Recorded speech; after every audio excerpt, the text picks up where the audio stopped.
Bienvenue chers spectateurs. Aujourd'hui, nous allons explorer un sujet fascinant, les voyages spatiaux et les limites de notre exploration.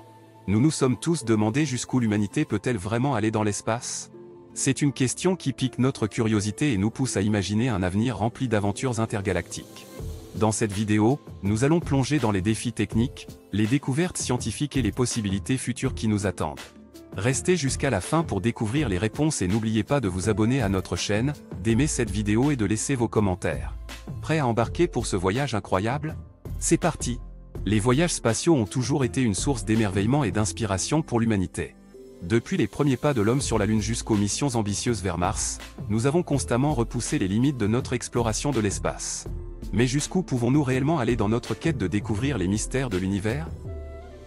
L'un des principaux défis auxquels nous sommes confrontés dans les voyages spatiaux est la distance. Notre système solaire est immense, avec des planètes, des lunes et des astéroïdes éparpillés sur des milliards de kilomètres. Pour atteindre ces destinations, nous devons développer des technologies de propulsion avancées qui nous permettent de voyager à des vitesses incroyables. Actuellement, nous utilisons principalement des fusées pour envoyer des astronautes dans l'espace. Ces engins fonctionnent en brûlant des combustibles pour créer une poussée qui propulse la fusée hors de l'atmosphère terrestre.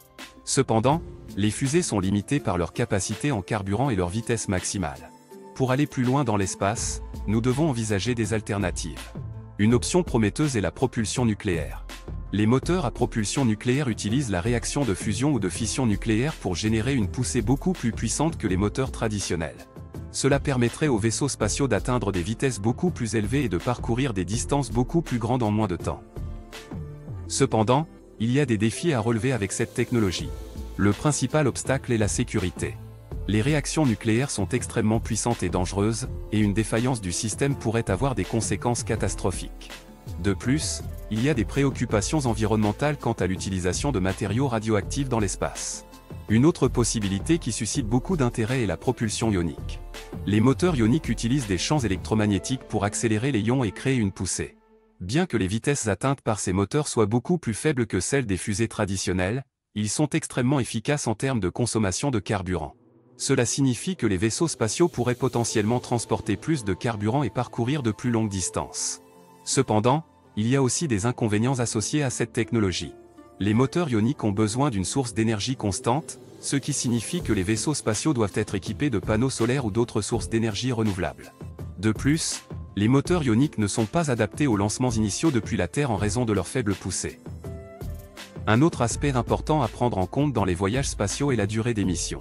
Actuellement, les voyages vers Mars prendraient plusieurs mois, voire des années, en fonction de la technologie utilisée. Cela soulève la question de la santé des astronautes lors de missions de longue durée.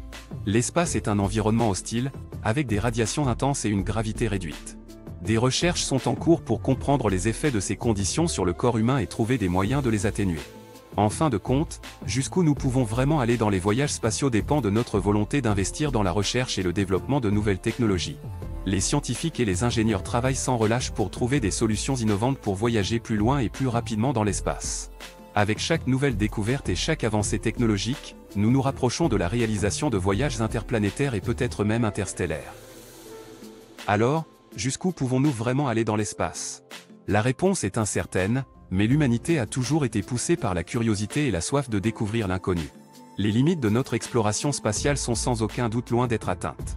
Il nous faudra du temps, de la persévérance et beaucoup de créativité pour repousser ces limites et nous aventurer encore plus loin dans les profondeurs de l'univers.